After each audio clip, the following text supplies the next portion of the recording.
I would like to ask, why do pen companies label their nib sizes as fine, medium, or broad, and have varying nib sizes different for each manufacturer?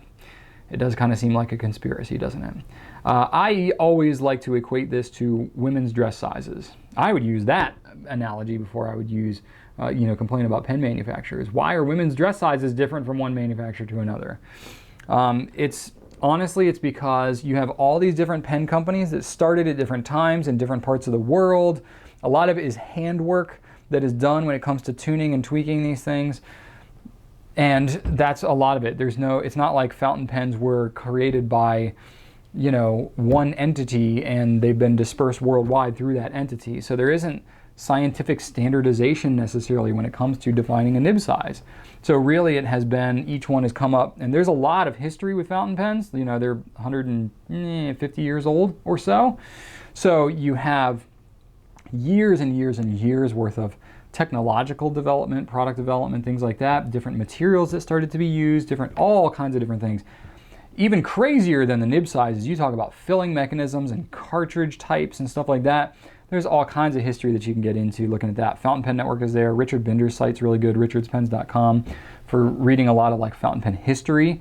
That will really make you go crazy if you start reading about different filling mechanisms and cartridge types and stuff like that. It's like, why don't they all use one type?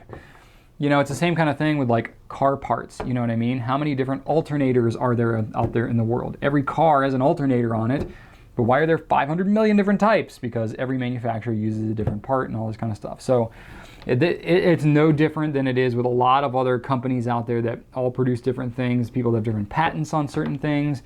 There's different, stuff like that it takes a lot of time and research and development to manufacture these pens. Alloys have changed, technology has changed, there's craftsmanship involved, and years and decades worth of experience and manufacturing and stuff like that each one of these companies comes up with. Not to mention there are standards that are different based on kind of geographically, like in Japan, for example. The companies that come from Japan, they all make all their own nibs, and they all make them slightly different, and they all make them rather fine, especially on the extra fine and fine nibs. Maybe not so much on the mediums and broads, but they have, because of the Japanese characters that they're writing, they want very fine writing nibs. So their fines and extra fines tend to be a little finer than Europeans, where they're not writing characters, they're writing letters that are fairly uniform in their line widths. So they don't have as much of a need for those really, really fine nibs. So a lot of it's cultural like that. And I think probably the last factor that has to do with maybe why it's so frustrating now, being that you have the internet and you have access to basically any pen that you would possibly want. It has not always been that way. Really only in the last 10 or maybe 15 years, basically have given you access to pretty much any fountain pen in the world that you would want. Before that, it was either through catalogs or brick and mortar stores that you were able to find all these pens. And, catalogs I kind of would lump in with online because you can't test them ahead of time, but a lot of fountain pens were sold in brick and mortar stores. Still are in many parts of the world. But when you're writing with a pen in a store, you're going to write with a pen based on how you experience it. And even if you have a fine nib, the same fine nib doesn't write the same for everybody because there's different writing speed, writing pressure, the ink is different, the paper is different.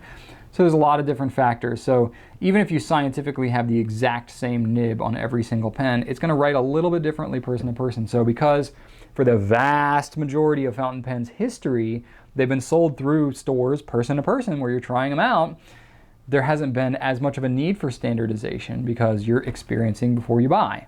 Only in the last several years, where online buying has become much more prevalent, and you've had people like me that have been cropping up, has the whole standardization thing been more of an issue. Now, what have I done to help with that? Well, I have the Nib Nook tool on gouletpens.com, and basically what that is I have standardized as much as I can by using myself the same ink and same paper for every single pen and every nib combination we have on gouletpens.com. It is actually kind of a pain for me to do that. Every time we carry a new pen, it's like, dang it, I got to find time in my schedule to ink up all these pens and write it very consistently. And we have to, Sarah as our photographer, she does a lot of work to photograph and scan and normalize all these images so they're extremely consistent. It's kind of painstaking to do this Nib Nook tool, but what it does is it shows you an actual writing sample of one pen to another, so you can see, oh gosh, the extra fine nib on a, I'm just going to pick on you, sorry, TWSBI, but the extra fine nib on a TWSBI, which uses a German nib, is different than the extra fine nib on a Pilot E95S, which is a Japanese nib. Nothing wrong with either one, it's just they're different. So I provide writing samples of those. That's part of why I do that tool, is so to help to at least give you some idea of what you're getting from one to another without having to buy it and try it and ship it back and forth and be like, oh, this is way finer than I thought. And there's a lot of good reviews out there that people have done, writing samples and so on. And there's other people that just write and kind of generally talk about those.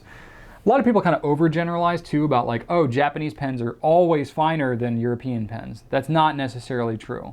What I will say is that generally I've found extra fine and fine Japanese pens are almost always finer than extra fine and fine European pens. German, you know, whatever, French, UK.